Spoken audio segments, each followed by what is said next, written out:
glory. Amen? All the praise. Kaya inaaniyahan ko po ang lahat na tayo tumayo at palakpakan po muli natin ang Panginoon. Amen. Ang pakabuti po ng Lord sa buhay natin. Hallelujah. Yes, Lord, thank you. Sabi po sa mga awit, 100 talata 4 hanggang 5. Pumasok sa kanyang templo na ang puso'y nagdiriwang. Tayo ba'y nagdiriwang? Tayo narito? Hallelujah! Umaawit, nagpupuri sa loob ng dakong banal.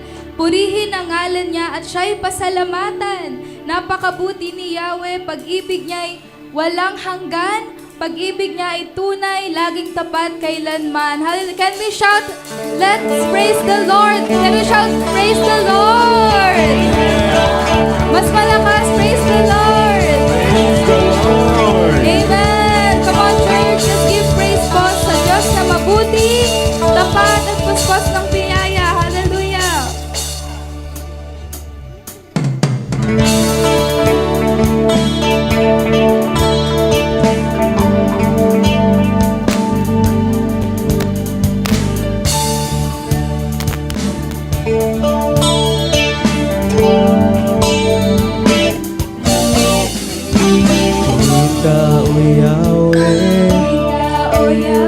Pagkat ika'y mabuti, ang iyong pag-ibig laging nananatili. Purihin ka, O Yahweh, pagkat ika'y mabuti, ang iyong pag-ibig laging nananatili. Aawit sa sayaw, luwalhati, papalapang sisigaw, dadakilain, nang umapaw sa piling mo. Ang kagalakan sa puso ko noon, ngayon kailanman, Panginoon.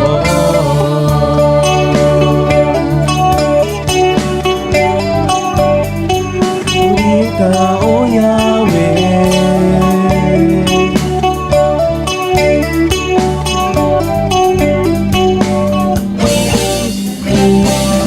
ka o Yahweh, pagkat ika'y mabuti, ang iyong pag-ibig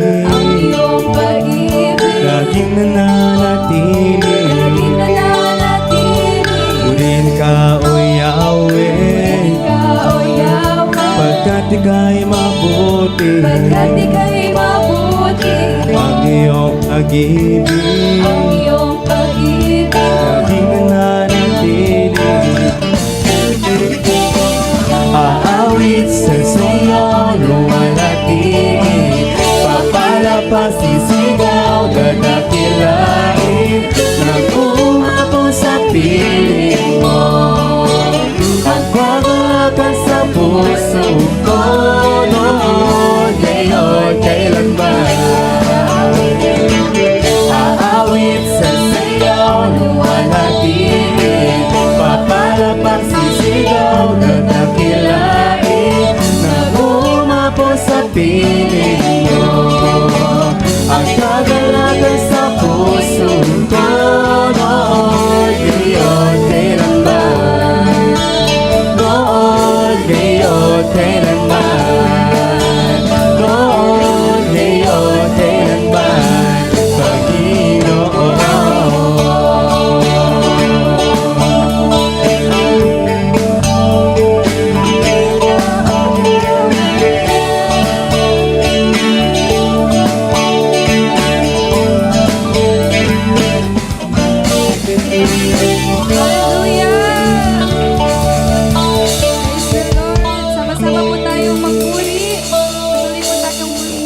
Panginoon.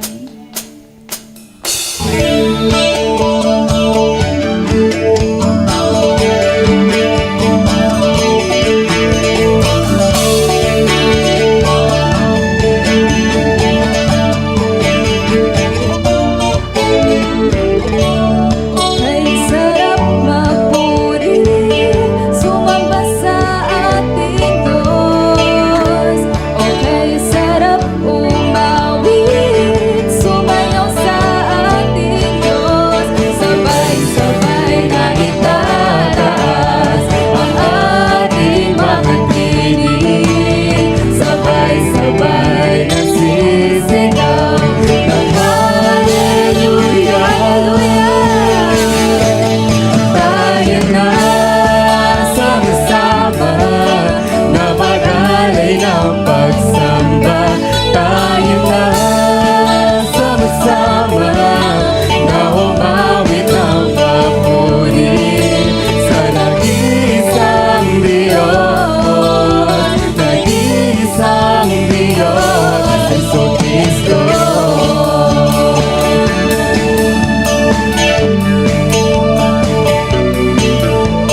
presensya ng ating Diyos. O kay sarap sa piling, nagdiwang sa ating Diyos. Sabay-sabay na itataas ang ating mga tinig. Sabay-sabay na sisigaw ng Hallelujah. Tayo na sama-sama na magaling ng pagsamba. Tayo na sama-sama na umawit ng pagpuli sa nag-iisang Diyos, nag-iisang Diyos, Jesucristo. Mga church, sabay po tayo.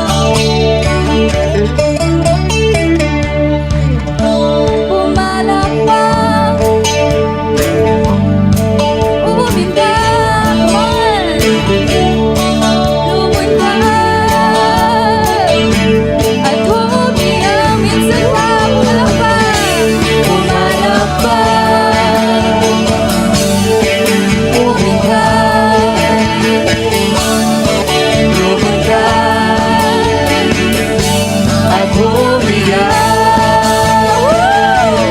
Tayo na sama-sama na magalay ng pagsamba.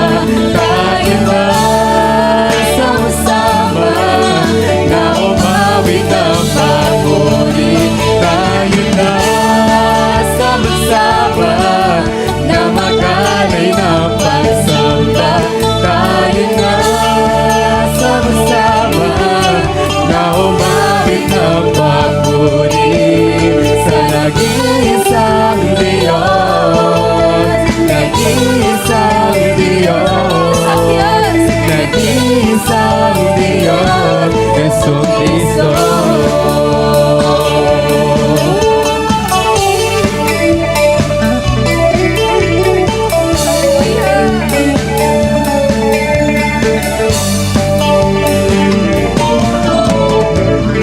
Hallelujah! Malakas na palakpakan po. Ang sarap magpuri. Amen?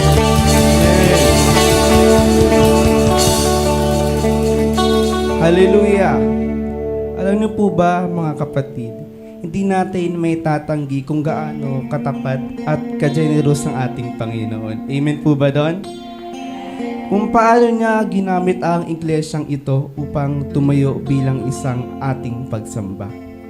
Ayon sa Aklat ng mga Panaghoy, Kapitulo 3, talata 22 hanggang 23. Takilang katapatan mo, O Diyos, hindi ka mababago. Bagong umaga ay nagudulot ng pag-asa sa buhay ko. Kaya sa umagang ito, ating damhin ng kanyang presensya at pag-ibig na ating Panginoon. Let's go, church. Let's praise our Lord.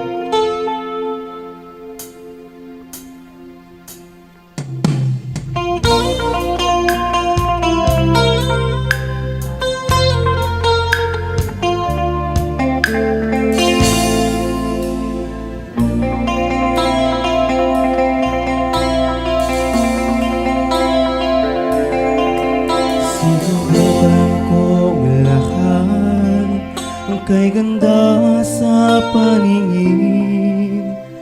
Ang lahat ng ito'y di maparisan ang iyong pag-ibig na tunay at wakas.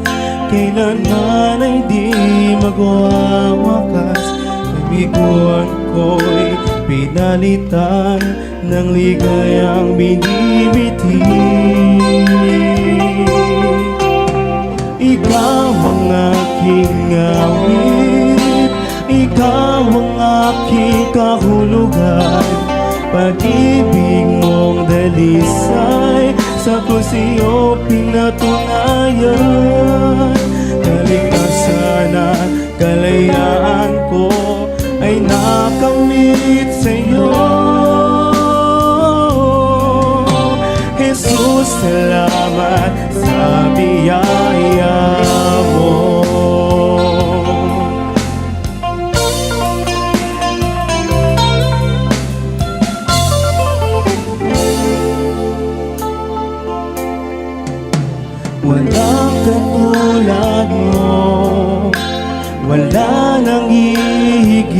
sa'yo sa kagandahan at dakilang pag-ibig mo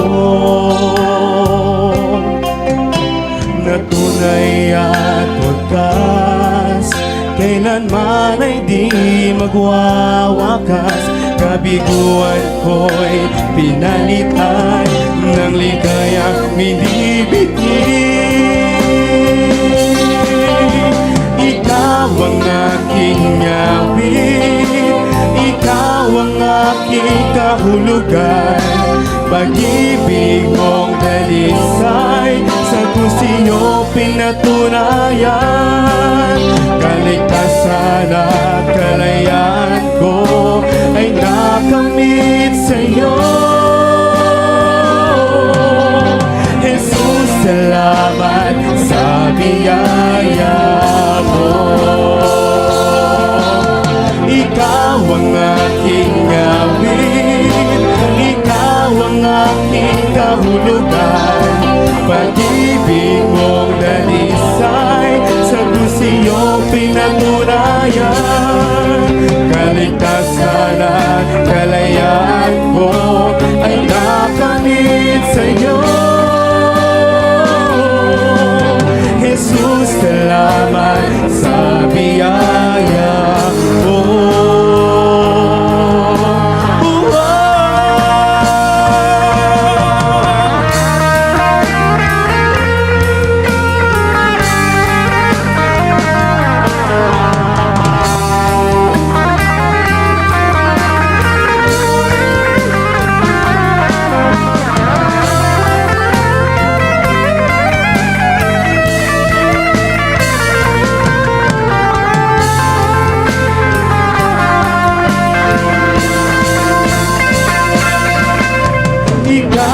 Aking awit, ikaw ang aking kahulugan. Pag-ibig mong dalisay sa kusiyo pinatunayan.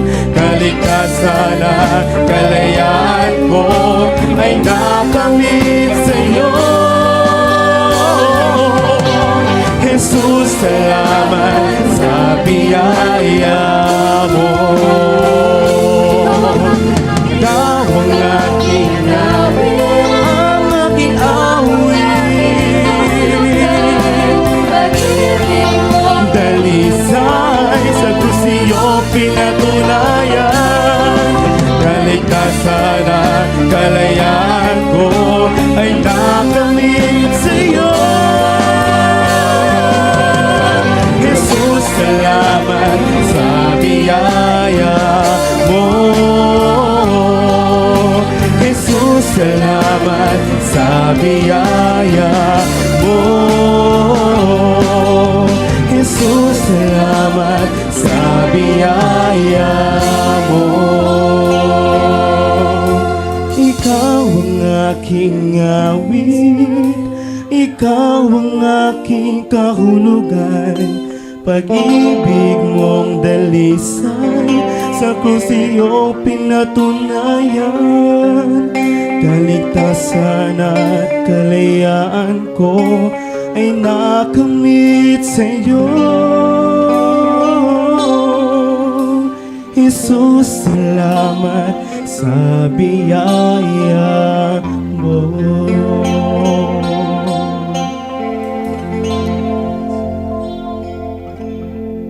Start ka, King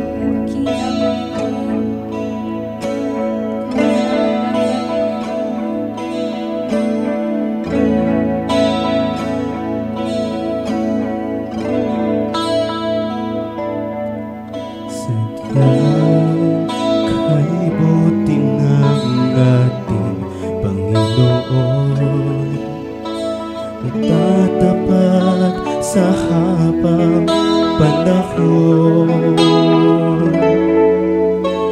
Maghim sa kabila ng aking pagkukulang, biyaya na'y patuloy na lang.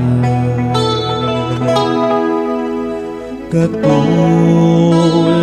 ng pagsinag ng gintong araw, tuloy siyang nabibigay tanglaw. Kaya sa puso ko damdamin, katapatan niya'y aking pupurihin. Dakila ka, O Diyos, tapat ka ngang tunay, magmula pa sa ugat ng aming lagi. Mundo'y magunaw man, maaasahan kang lagi, maging hanggang wakas nitong buhay.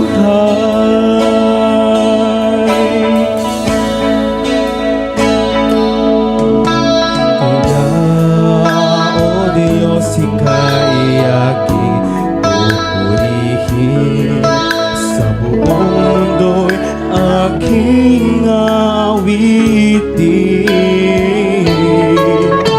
Dakila ang iyong katapatan, pag-ibig mo'y walang hanggan. Dakila ka, O Diyos, tapat ka ngang tunay, magmula pa sa ugat ng aming lagi. Mundo'y magunaw man, maaasahan kang lagi, maging hanggang wakas nitong buhay. Dakila ka, O Diyos, tapat ka ngang tunay, magmula pa sa ugat ng aming lagi.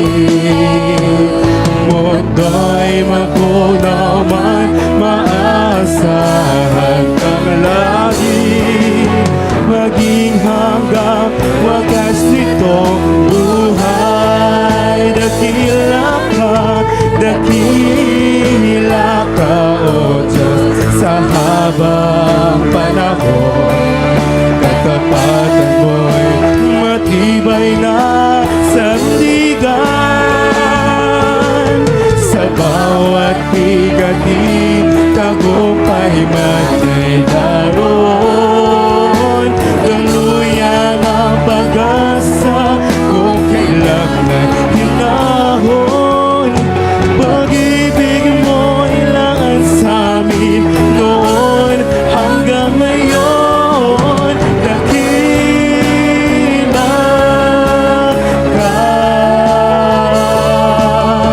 dakila ka, dakila ka, O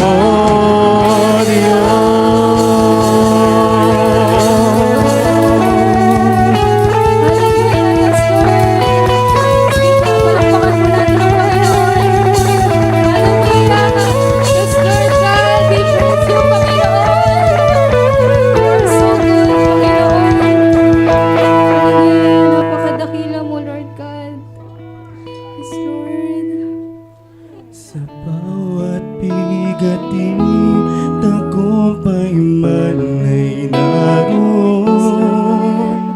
Daluyan ang pag-asa kung kailan ay hinahon. Pag-ibig mo ilangan sa amin noon hanggang ngayon. Dakila ka, dakila ka, dakila ka, O Diyos.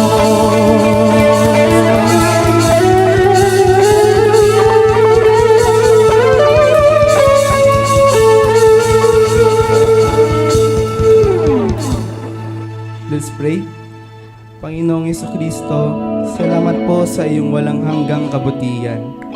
Sa iyong presensya na pumapalibot sa aming lahat na naririto, na kung saan ay nagtipon-tipon upang magpuri at sumamba ayon sa iyong kalwalhatian.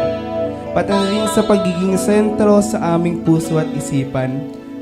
Tunay ngang walang sino mang kayang maitaas sa iglesyang ito, kundi ikaw lamang, Panginoon. Please forgive us, Lord, sa aming pagkakasala, sa aming pagkukulang, sa isip, sa salita, at sa gawa. Pagkat alam po namin na we have our own impurities, we have our imperfections. But we know, Lord, na ikaw lamang ang nakakaalam kung ano ang laman ng aming puso at isipan. But here we are, setting our gaze only upon you, O Jesus. Na walang kayang gustong gawin kundi ang maihalal at maitaas ka sa umagang ito. Ito lamang po sa pangalan ng ating kataas-taasang Panginoon. Amen. Makakaupo na po ang bawat isa. Hallelujah! Na-bless po ba tayo sa ating praise and worship? Amen! So, pwede bang palakpakan pa natin once again ang ating Panginoon, yung siyang kataas-taasan sa lahat. Amen! So, kamusta po ang ating nagdaang araw?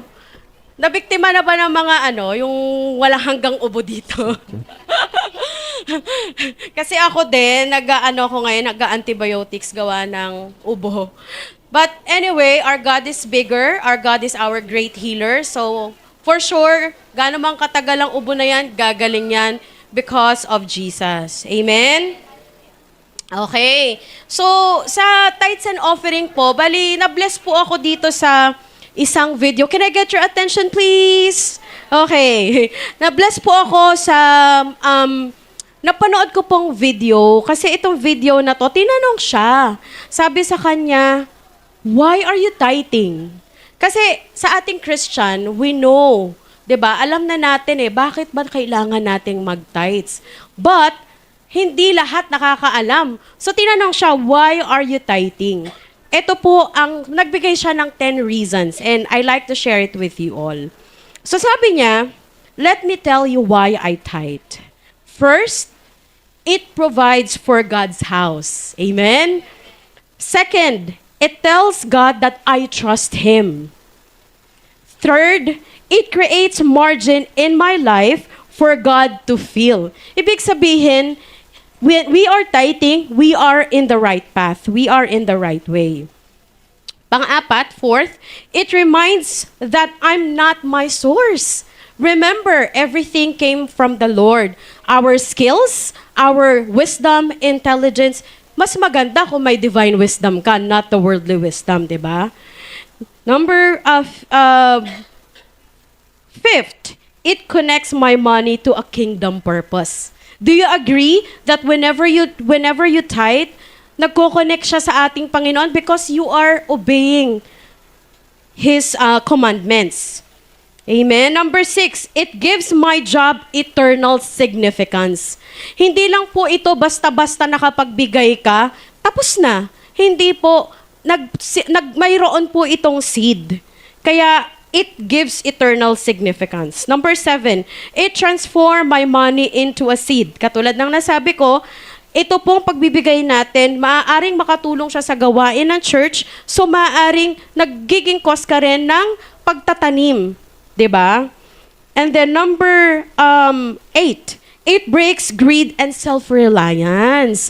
Kasi nagtitiwala tayo sa Diyos kahit na hirap na tayo because that is His commandment, mag-o-obey tayo ngayon. Dahil yun ang kung mahal mo talaga ang Panginoon, diba? Number 9, it lets everything else in my life know that God is first. Diba? And number 10, tithing is not an act of generosity. It is an act of obedience. Amen po ba? Kasi hindi siya kumbaga, pag generous ka, though the Lord loves that generous heart, the cheerful giver. Pero, unang-una, hindi siya parang nagbigay ka because of your own will. It's because you love God and you obey His commandments. Naniniwala po ba tayo doon? Kasi ito yung gusto kong sabi niya, for I am indebted to God because of His radical generosity towards me. And the least that I can do is be obedient, which He has freely entrusted me with. Amen. Ang ganda-ganda po, di ba? So, ang pagtatayta ay isang gawa ng pagsunod at pagtitiwala sa Diyos. Nakakatulong ito sa gawain ng Diyos, nagpapaalala na siya ang tunay nating pinanggagalingan at inilalagay siya bilang una sa ating buhay sa pamamagitan nito. Nagkaroon ng layunin ang pera, nagiging binhi para sa mga dakilang bagay at nababawasan ang pagiging sakim at pag-asa sa sarili.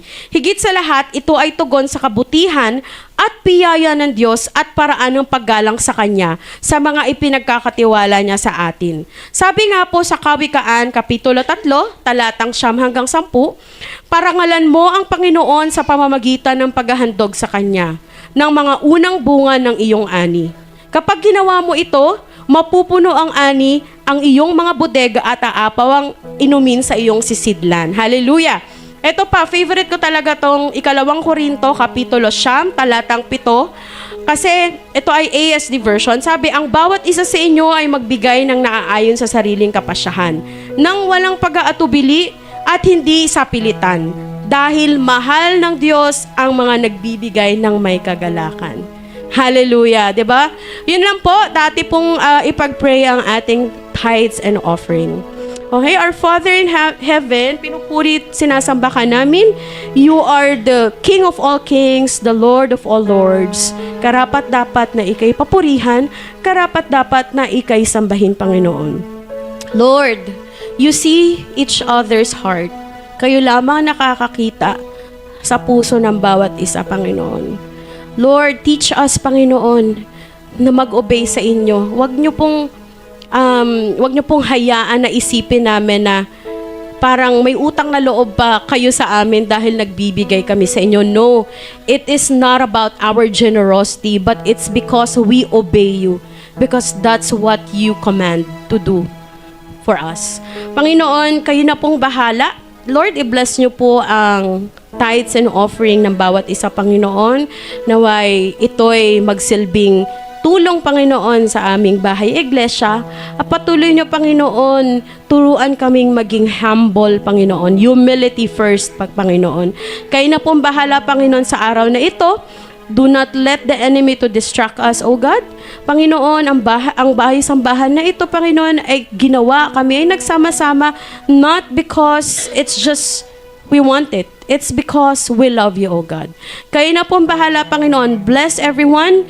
At Panginoon, kayo na po ang bahalang magbigay ng karunungan, Panginoon, sa aming pastor, Panginoon, na magsilbi siyang mouthpiece, Panginoon, from your words or through all of us, Panginoon, sa amin lahat.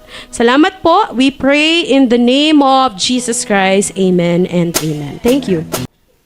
Magsitayo po tayong lahat at buksan ang ating mga Biblia sa Aklat ng Tito, Kapitulo 2, talata 11-12. Sapagkat nahayag na ang kagandahang loob ng Diyos na nagdudulot ng kaligtasan sa lahat ng tao. Ito ang nagtuturo sa atin na talikuran ang makamundong pamumuhay at damdaming makalaman. At mamuhay tayo sa daigdig na ito ng may pagpipigil sa sarili, matuwid at karapat-dapat sa Diyos. Maaari na po tayong umupo. Okay, isang mapagpalang araw po sa ating po lahat. Magandang umaga po. Good morning po. Yung pong tatlong pinapaksa natin tungkol sa pananampalataya ay ating pong winakasan nung nakaraang linggo.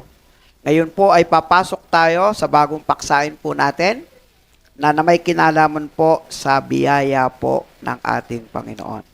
Kaya ngayong umaga, ang paksa po natin ay living in God's grace. Okay? Pamumuhay ng naaayon sa biyaya o kagandahang loob ng ating Diyos. Sa Titus, Kapitulo 2, talatang 11-12, ito po ang sabi po sa Ingles, "For the grace of God has appeared that offers salvation to all people. It teaches us to say no to ungodliness and worldly passions, and to live self-controlled, upright, and godly lives." Maganda po sa Tagalog, binasa po kanina, basahin uli natin, Tito 2:11-12, "Sapagkat nahayag na ang kagandahang loob ng Diyos na nagdudulot ng kaligtasan sa lahat ng tao. Ito ang nagtuturo sa atin na talikuran ang makamundong pamumuhay at damdaming makalaman at mamuhay tayo sa daigdig na ito ng may pagpipigil sa sarili, matuwid at karapat-dapat sa Diyos. Noong ako po ay magkaroon po ng oportunidad na mag-seminar ng isa pong magandang paksain na may kinalaman po sa aming mga lingkod ng Diyos o tagapagturo, meron pong isang nag-share po ng kanya pong patotoo. Meron daw po siyang pinuntahan na isang bahay at meron pong nakaupo doon na maputi na ang buhok. Medyo mahaba na rin yung kanyang balbas. Nakaupo sa rocking chair. At sa kanya po pag-i-interview, nalaman po niya na ito po ay veterano ng mangangaral.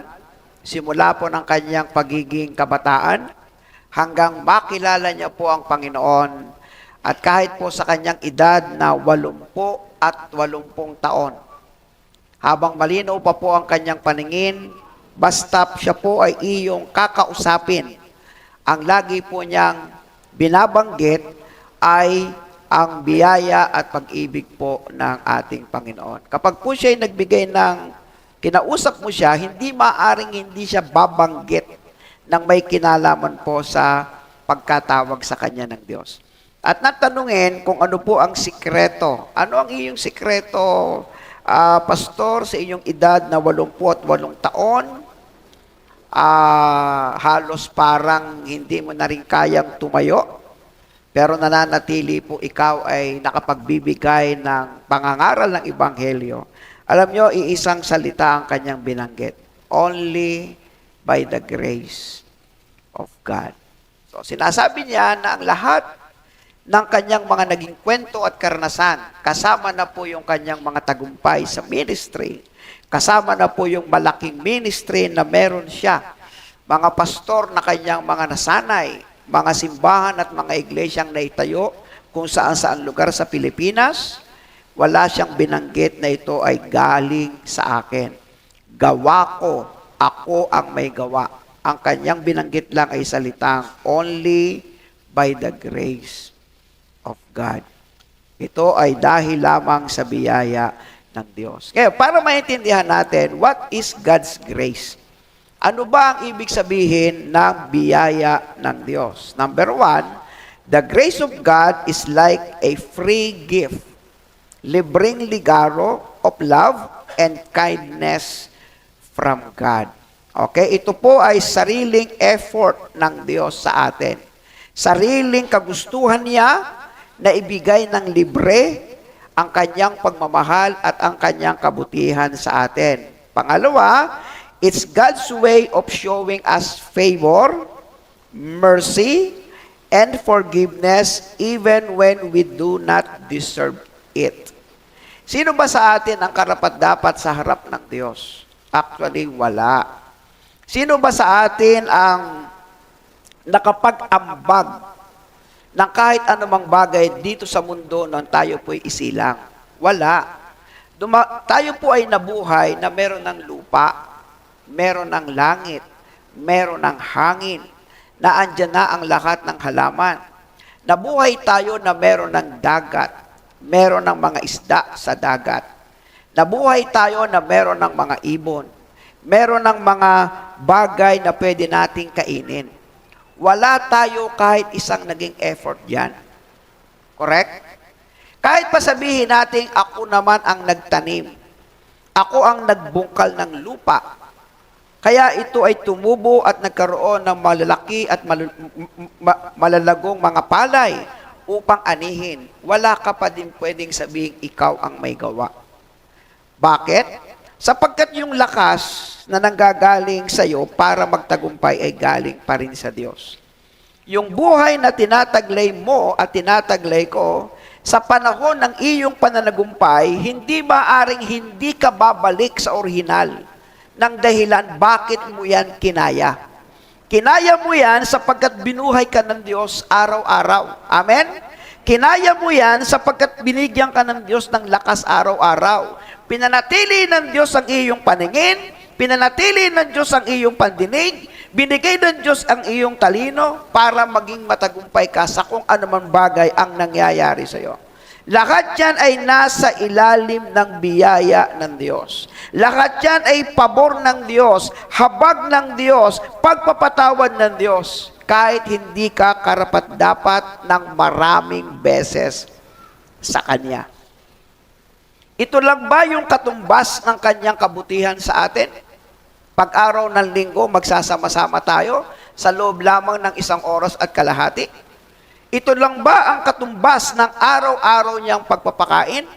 Ito lang ba ang katumbas ng araw-araw na kalakasan binibigay ng Diyos sa atin?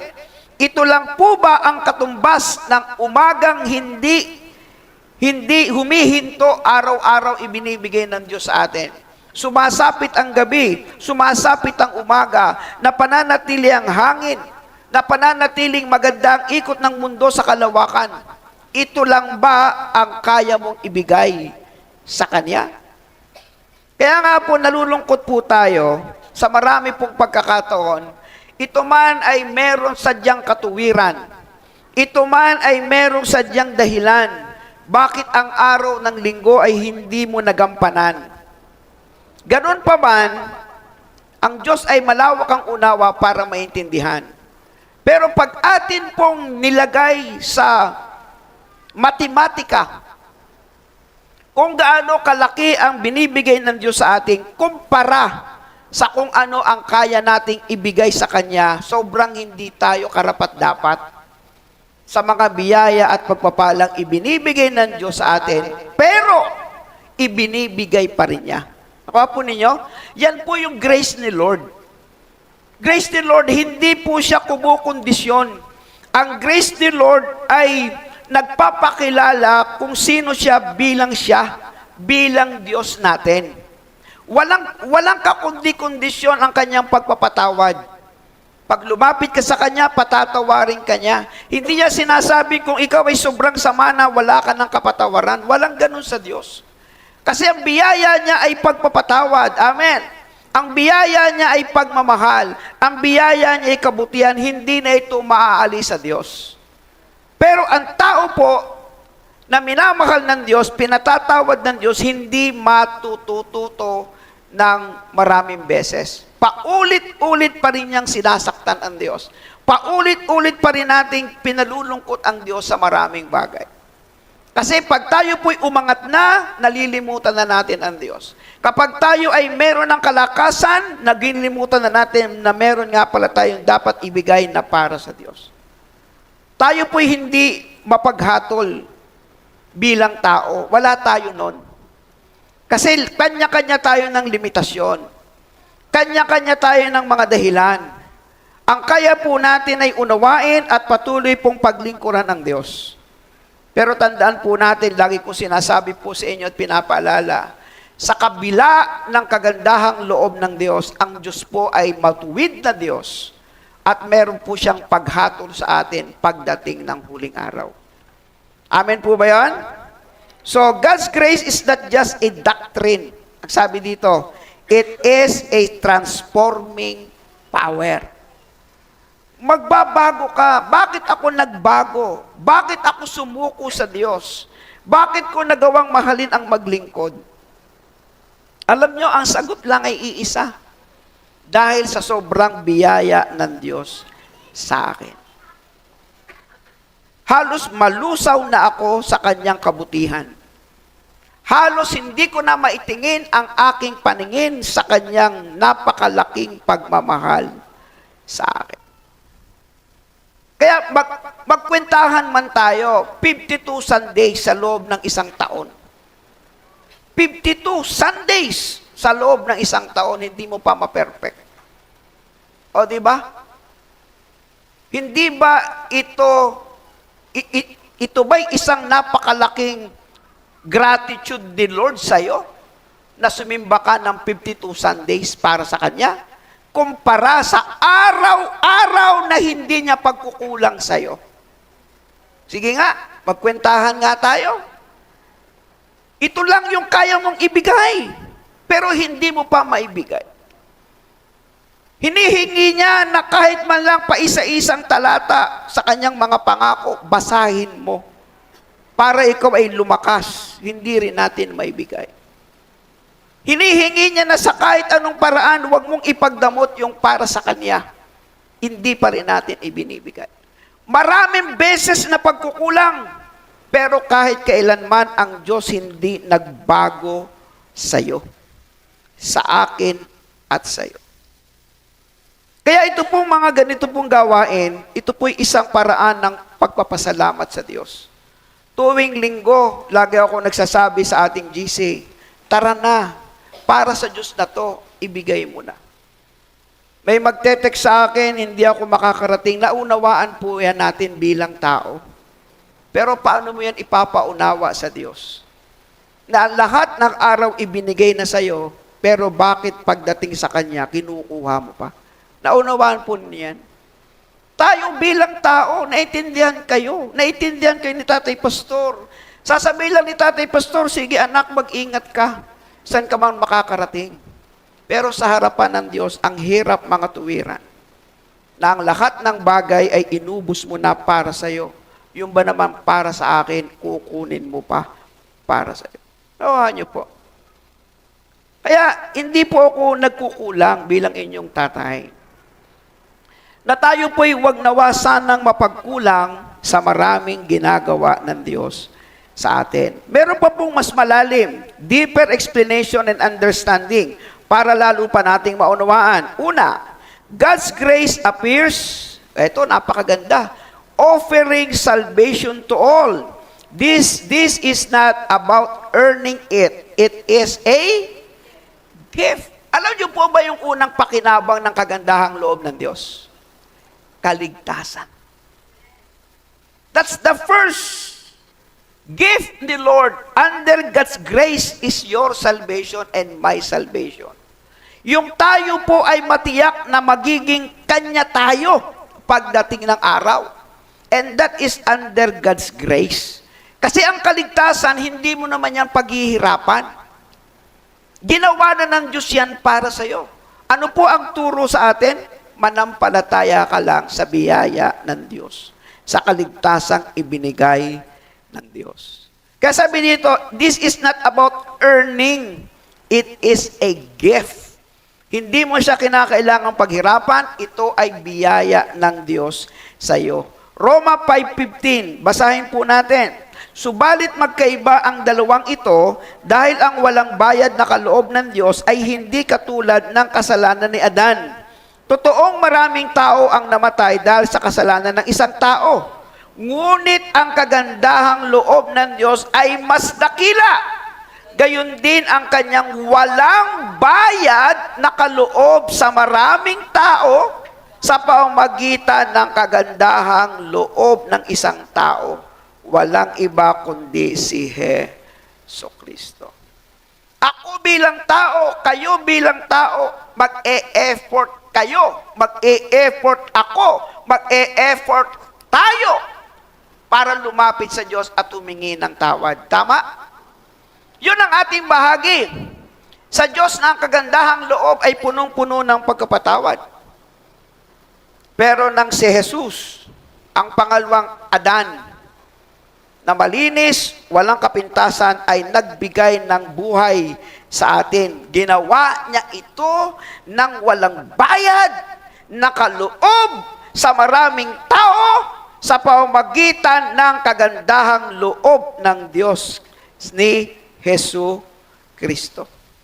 Second, grace teaches us, it says, basa, say no to ungodliness.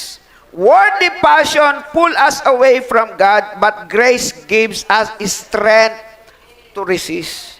Kaya pala napagbabago ako sa sobrang hiya ko na sa Diyos. Kuha nyo? Kung ako'y magulang, ikaw ay anak, pinapag-aaral kita, nagbubulakbul ka. Ilang beses kang nagpaulit-ulit sa eskwelahan, pinapag-aral pa rin kita. Ano ang magpapatino sa'yo? Yung hiya mo na sa magulang mo. Tama ba? Yung makikita mo, ang dami-dami ko ng pagkukulang, tatay, nanay, minahal mo pa rin ako. Yun ang magpapabalik sa'yo. Yun ang magpapabago ng isip mo. Yun ang magpapabago ng iyong puso.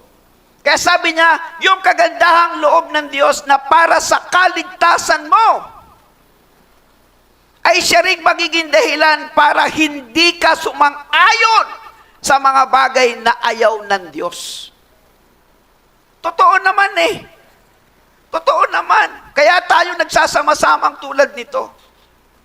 Dahil gusto natin na tumanaw ng utang na loob sa kabutihan ng Diyos sa atin. Di ba? At yung biyaya ng Diyos na ito, ang siyang nagpapalakas sa atin para tanggihan natin ang mga makamundong gawain sa mundong ito. So, what God's grace impact to your life? Ano ang nagiging dating? Ano ang nagiging resulta nito ng biyaya ng Diyos sa iyong buhay?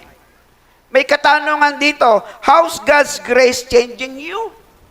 May nabago na ba? Yung dahilan ba ng pagsama-sama na natin dito ay dahil nasa biyaya ng Diyos? O dahil nag-e-effort ka, nag-e-effort ako kasi meron akong gustong hingin sa Diyos?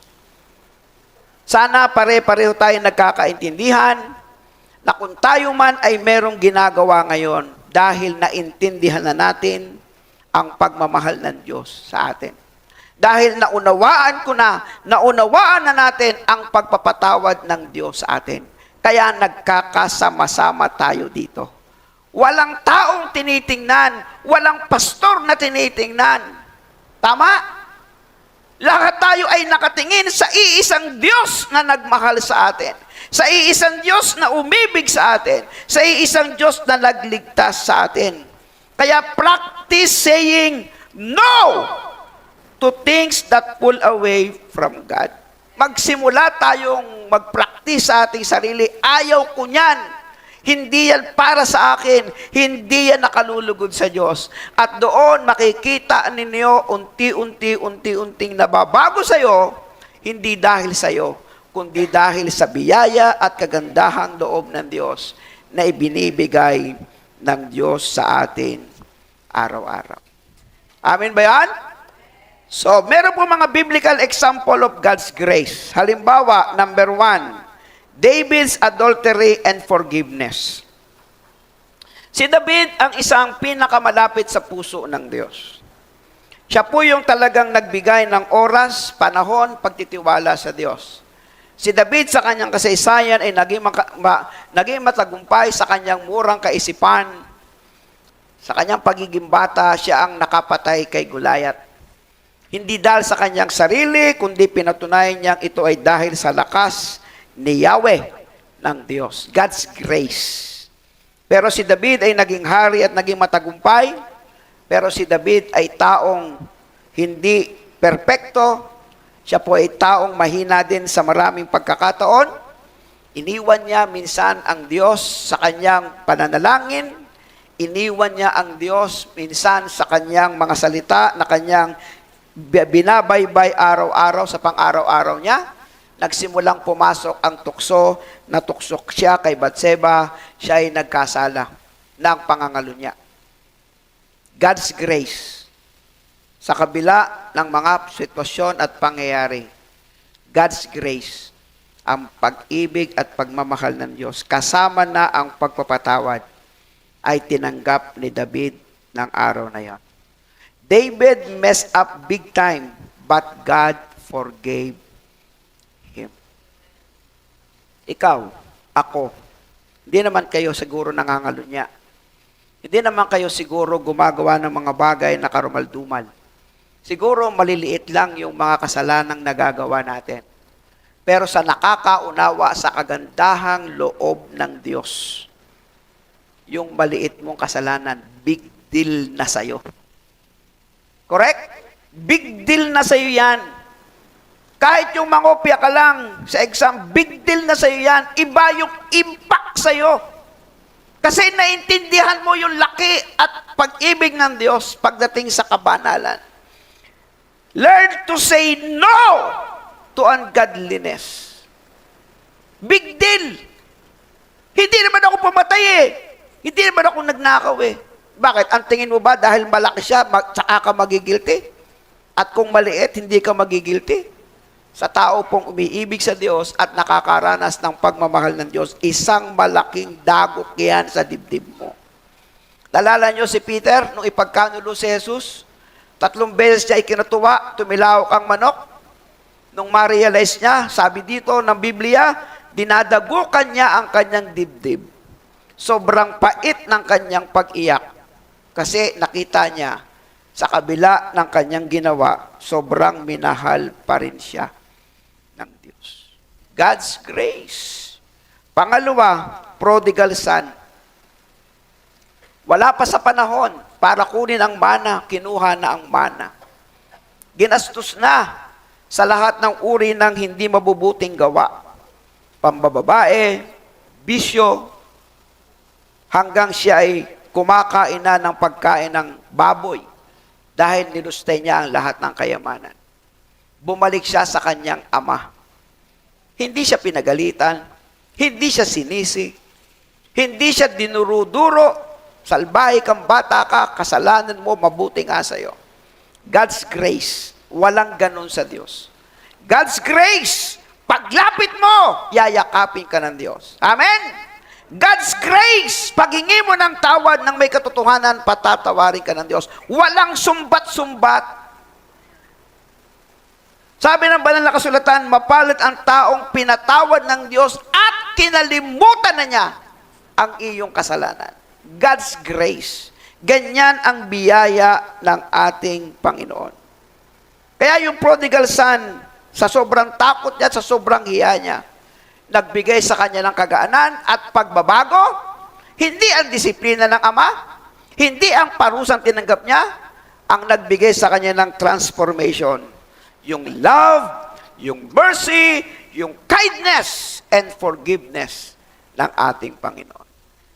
Di ba yun ang dahilan kung bakit nagbabago ka? Di ba yun ang dahilan kung bakit nagbabago ako? Di ba yun ang dahilan kung bakit minamahal niyong umawit para sa Panginoon? Di ba yun ang dahilan kung bakit masaya kayong nakikipagtulungan doon sa bagong lugar na sisimbahan natin? Di ba? Ang dahilan nun, iisa lang, nagmamahal na tayo sa Diyos.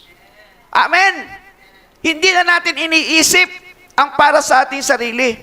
Ang iniisip na natin ay kung paano natin mapapasaya ang Diyos sa lugar na kung saan tayo po ay lilipat. Sobrang saya natin ngayon. Grabe. Kung madadalo nyo lang yung lugar, kung yung effort ng lahat ng nagpapagal, yung pagtutulungan ninyo, pagdating nyo doon sa lugar na lilipatan natin, mapapaiyak kayo sa tuwa. Mapapaiyak kayo sa tuwa. Kung paano mula dito sa lugar na to, dinala tayo sa lugar na napakaganda. Mga kapatid, sa lugar na yon, doon natin sasampayin ng Diyos.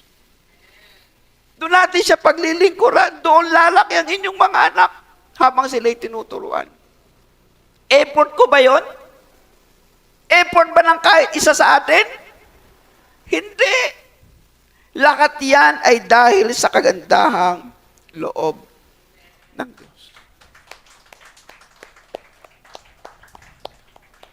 Kaya mga anak sa pananampalataya, lagi nating iisipin, Panginoon, ano pa ba ang pwede kong maiganti sa iyong kabutihan? Dapat ganun ang ating thinking. Wala tayong mga reservation sa ating sarili. Ang laki naman itong ibibigay kong ito. Ay para kay Lord yan, ibigay mo na. Huwag mo nang ipagdamot. Kasi ibabalik naman ng Diyos yan ng siksik-liglig at umaapaw. Dapat ganun ang mindset natin eh. Diba? Oras na ito para kay Lord, kahit ako'y pagod, kahit ako'y puyat. Gagawin ko ito para sa Panginoon. Pangatlo, Paul conversion. Si Pablo, alam naman natin, taga-usig. Di ba? Pero sa kanyang pagiging taga-usig, nang makilala niya ang Panginoon, hindi isinumbat ng Diyos ang kanyang kasalanan. kundi tinawag siya ng Diyos para siya ay paglingkuran. Kung ano man ang iyong kalagayan, ano man ang iyong sitwasyon, wala sa Diyos yan. Ang mahalaga sa Diyos, nakikita niya ang iyong puso na lumalapit sa Kanya at naiintindihan mo yung laki ng pag-ibig ng Diyos sa atin. So this, pati ang pang-apat po yung the thief on the cross. Wala naman siyang magagawa na kasi nakapako na siya sa krus. Wala na siyang panahon para paglingkuran ang Diyos kasi nakapako na siya sa krus. Oras na para siya po ay mamatay sa araw na yon. But when this criminal repented, Jesus promised him paradise. Nang ang taong ito ay humingi ng tawad, pinangakuan niya ito ng God's grace, salvation. Wala na siyang time. Pero tinanggap niya ang bunga ng unang biyaya ng Diyos. God's grace, His salvation. So this how God's grace is about forgiveness and second chances and love. Araw-araw yan. God always give you a chance to transform your life. To love Him more at lalo mo siyang paglingkuran. Kaya ako alam po ninyo, kayo, eto puno na tayo dito.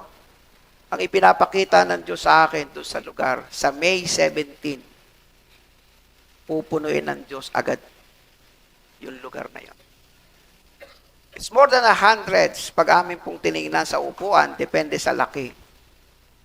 Pero nakikita ko po, pag kami naglilinis at may ginagawa sila, ang ipinapakita ng Diyos sa akin doon, ay mga sumasambang totoo, lumalapit sa Diyos, na uhaw sa Kanyang salita, at handang-handang maglingkod sa Panginoon.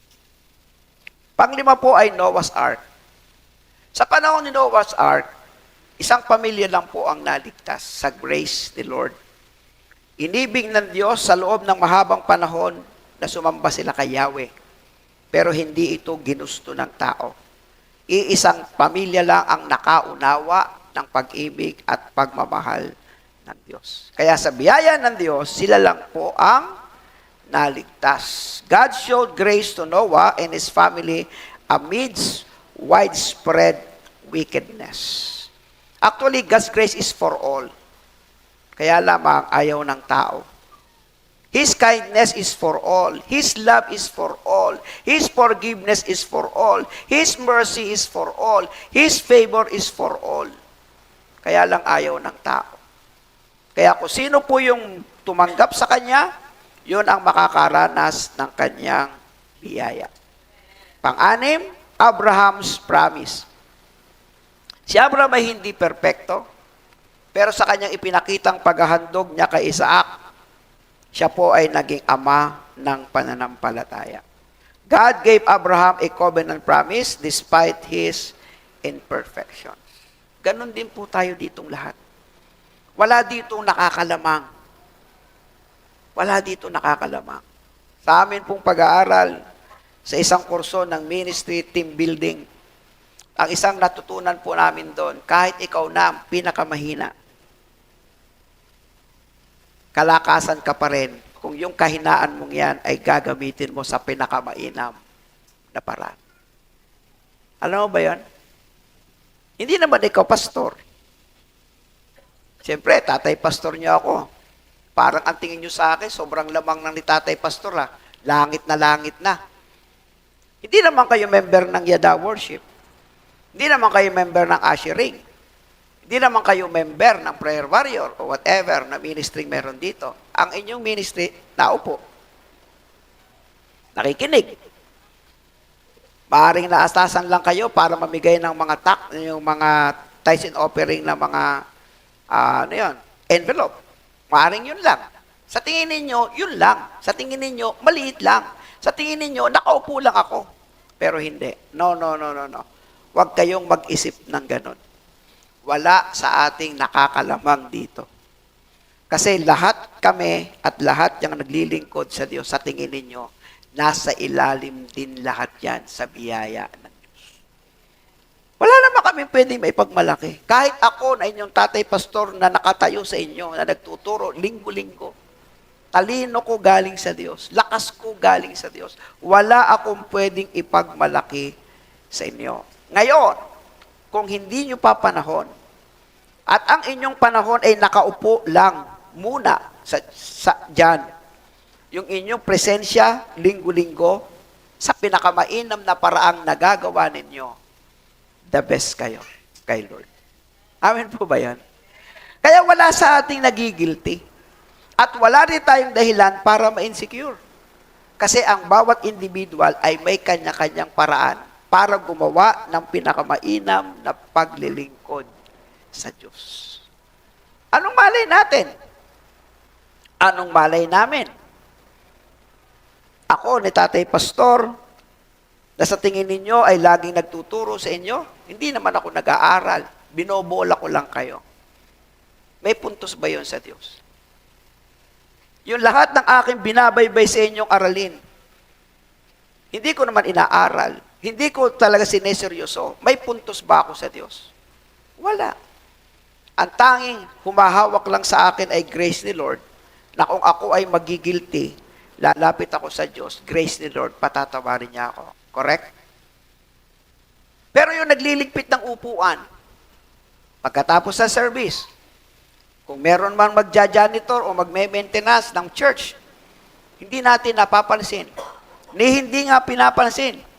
Ni hindi nga kinakausap. Pero ginagawa niya ito para sa Panginoon. Masaya siya sa kanyang ginagawa. Hindi siya nagbibilang ng kanyang ginagawa. May puntos ba siya sa Diyos? Meron. Meron. At sino ang nagpabago sa kanya? Sino ang nagbigay ng galak sa kanya? Yung biyaya ng Diyos, ng pagmamahal, ng kabutihan, ng awa, ng pagpapatawad sa kanyang buhay. Amen? Oh, Moses' leadership. Si Moses, alam naman natin, na ginamit ng Diyos sa milyong-milyong mga Israelita noong panahon na yon, na naglikas sa Ehipto, papunta sa wilderness. Hindi naging madali para sa kanya. Parang ang tingin natin, sobrang taas na ni Moses. Pero sa kabila noon, marami din siyang mga kahinaan at pag-aalinlangan. Katunayan, hindi nga niya narating ang lupang pangako. Natanaw lang niya ito. Grace ni Lord. Mula sa kwento ng kasaysayan hanggang sa panahon ng kanyang kamatayan, yung grace ni Lord ang sumama sa kanya para mapagtagumpayan niya ang lahat ng kanyang leadership. Si Rahab, sa kanyang pananampalataya, hindi siya makadiyos noon. Laban siya sa pananampalataya ng mga Israelita. Pero nung panahong nagipit ang mga Israelita, siya ang tumulong. Siya ang nagbigay ng pagmamalasakit sa mga lingkod ni Yahweh noong panahon na yon. At doon, sumibol ang kanyang pananampalataya. Sabi dito, a former prostitute was spared due to her faith in God. Kaya wala pong hindi magbabago. Kahit yung patotot na yan, kahit yung prostitute na yan, kahit ikaw ay napakasamang tao, pag nagsimulang ilapit mo ang buhay mo sa biyaya ng Diyos, magbabago at magbabago at magbabago tayo. Kaya kung tayo man ay aawit at magtataas tayo ng kamay, ito'y dahil naintindihan natin, Lord, sobrang mahal na mahal mo ako. Kung tayo ay naghahanda Saturday pa lang dahil araw ng linggo, ito'y naintindihan mo, Lord, salamat mula linggo, mula Lunes hanggang Sabado, yung biyaya at pag-ibig mo ay walang katapusang dumadaloy sa aking pamilya. Mga kapatid, walang dahilan para tayo po ay manghina. So lahat ng binanggit ko, this example show God's grace is for anyone. Hindi lang pabor sa akin, hindi lang pabor sa mga naglilingkod.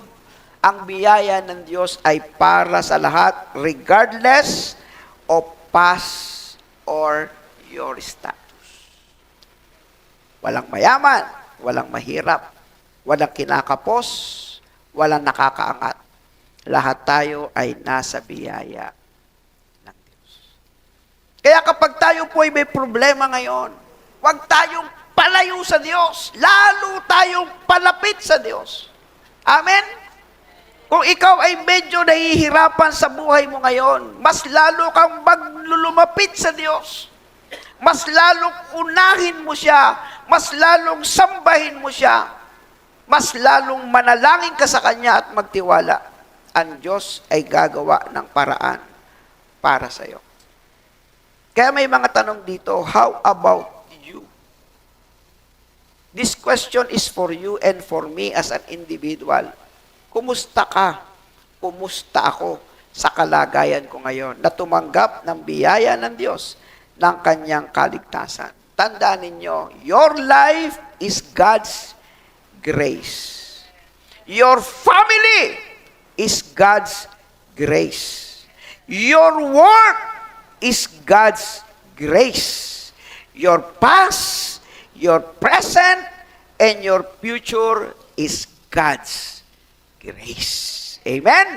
We are living in God's grace. Din ang Diyos sa Kanyang kabutihan.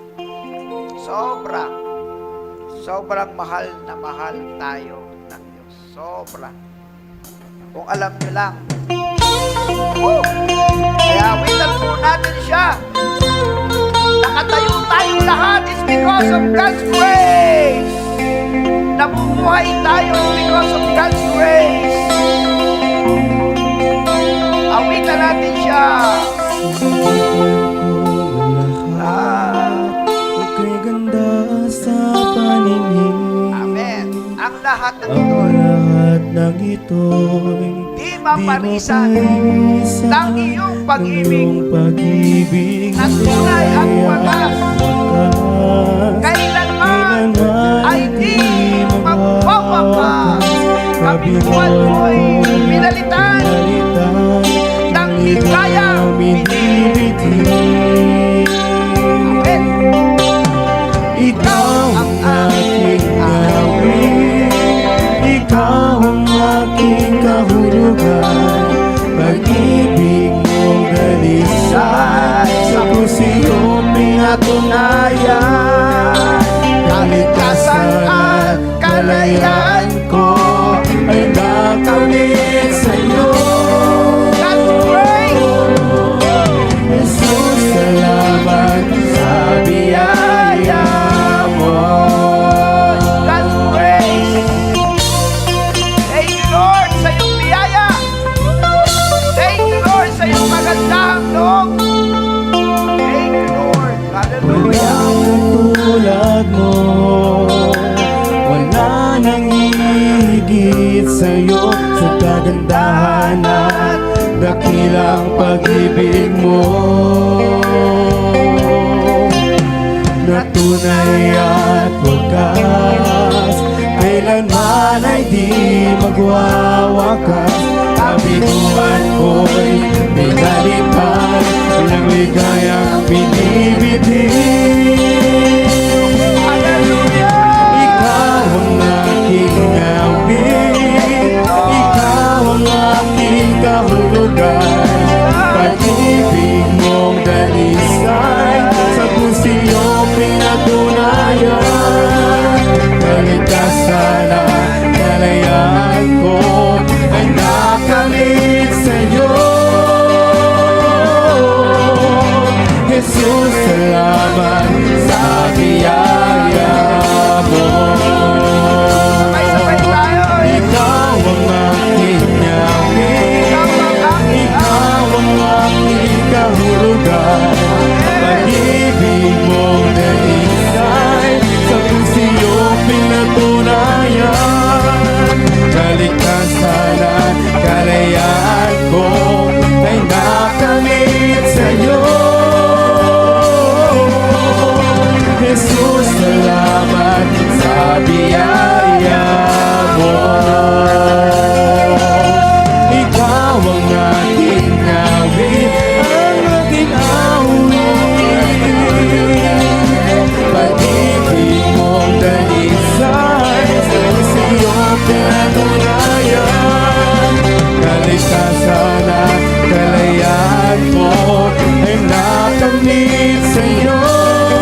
Salamat sa iyong biyaya, sa iyong kagandahang loob. Sa iyong kusang loob na pagliligtas sa amin, kusang loob ng pagpapatawad, kusang loob ng iyong pangunawa, kabaitan, pagmamahal, na tumutunaw at nagpapatino sa amin upang mapagbago ang aming buhay. Panginoon, ayaw na namin sa sanlibutan na punong-puno ng kasalanan, ayaw na namin sa kadiliman, ayaw na namin magkasalang at maaari. Ang ibig namin, O Diyos, ay gumawa ng tama, gumawa ng mga bagay na nakalulunod sa iyo, mag-isip ng tama, magsalita ng tama, at ibigay ang buhay namin para ikaw ay mapaligaya, mapaglingkuran. Sa araw-araw na biyabaya niyo, Panginoon, sa amin, kakapirasong oras at minuto at sandali lang aming kayang ibigay. Sa pang-araw-araw, madalas pabor para sa amin ang buong maghapon. Pabor para sa amin ang mga biyaya sa araw-araw. Panginoon, nakakahiya. Napakarami naming mga pagkukulang, pero nananatiling tapat ka at gumagawa at kumikilos sa aming kalagitnaan. Salamat po mula dito sa May 17, ililipat mo kami sa bagong lugar. Salamat sa iyong biyaya, may mga tumatayong mga tatay, mga nanay, mga kabataan. Salamat, Panginoon, sa mga oras na ibinibigay po nila. Ito po ay God's grace. Biyaya mo ito para sa iyong bagong lugar na sasambahan. Salamat, may mga nag-effort na tumulong sa 100,000, road to 100,000. Ito po ay God's grace. Biyaya mo ito, Panginoon, para mapangyari ang lahat ng ito. Salamat sa mga nananalangin, nagmamahal, Panginoon, umaalala sa iyong gawain. Ito po ay God's grace din sa tulong at biyaya po ninyo. Wala sa amin nakagawa na nakahihigit. Wala sa amin nakagawa ng malalaki. Wala sa amin nakagawa ng mas malaking bahagi. Lahat kami ay sumasailalim lamang sa iyong biyaya. Panginoon, kahit sa pinakamaliit na kakayahan na meron kami sa iyong biyaya at ginawa namin ang pinakamainam, ito po'y halos kapantay at katumbas din ng gumagawa ng malalaki sa tingin ng maraming tao. Pantay-pantay kami sa iyong paningin. At tanging kayo lamang, O Diyos, ang umahatol sa kung ano ang tunay na nilalaman ng aming pong puso.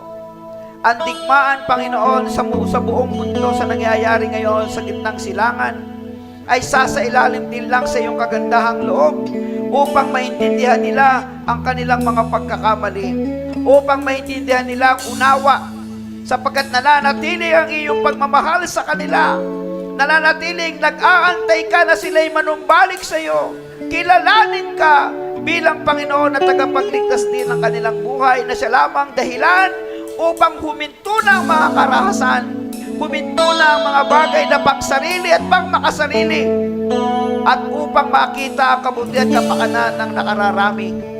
Panginoon, gawin po ninyo ang buong mundo na manikluhod, lumuhod at sumamba sa iyo, at makita nyo man lang kami bago kayo dumating at bumalik na gumagawa ng mga bagay na ibig po ninyong makita sa amin po mga buhay. Maliit po ang grupo ng JC How Imus. Sobrang liit pa po namin kung ikukumpara sa mga naglalaki ang mga gawain. Pero sinabi niyo, Panginoon, sa maliit, kung kami naging mabuting katiwala, pagkakatiwala niyo kami sa mas malaki. By your grace, nagsimula lang kami sa bahay. And your grace, dinala nyo kami dito sa isang lugar na ito sa loob ng magtatatlong taon, mahigit na. At sa iyo pa ring biyaya, dadalihin nyo kami sa mas malaking lugar ng pagsamba. Nakakabag kayo sa amin, pinakikinggan nyo ang aming dalangin, hindi kayo, Panginoon, nananahimik para sa iyong gawain. Kaya naman, dumadalangin ako sa iyong biyaya, lahat ng pangkabuhayan na meron ng iyong mga anak sa lugar na ito, dumadalangin po kami sa iyong biyaya ng pag-unlad, ng promotion, ng double na biyaya at kita, Panginoon, sa kanila. Hindi para sila'y lumayo sa iyo, kundi upang makita nilang iyong kabutihan at maging instrumento rin sila ng paglilingkod at patuloy pang pag-unlad ng iyong gawain. Kasabay nito ay kalakas at kalusugan ng aming mga anak at apo at yung pag-iingat po ninyo sa amin. araw-araw. Sa siyudad ng Imus, kung saan kami naninirangan mula sa aming mayor, pangalawang mayor, mga konsyal po namin, at lahat ng mga establishmentong meron dito, kami po ay dumudulog ng iyong biyaya at patnubay at gabay. Kaya naman, aming Panginoon, sa iyong kabutihan at pagpapala, sa iyong sobra-sobrang pagmamahal, ibinibigay namin sa iyo lahat ng ito, sa iyong anak na si Jesucristo, patuloy namin ipangangaral bilang Panginoon sa inyong tagapagligtas sa banal na Espiritu, tatakot katibayan ng aming kaligtasan. Amin siya nawang maghari sa amin mula ngayon at magpakailanman. Amen and Amen.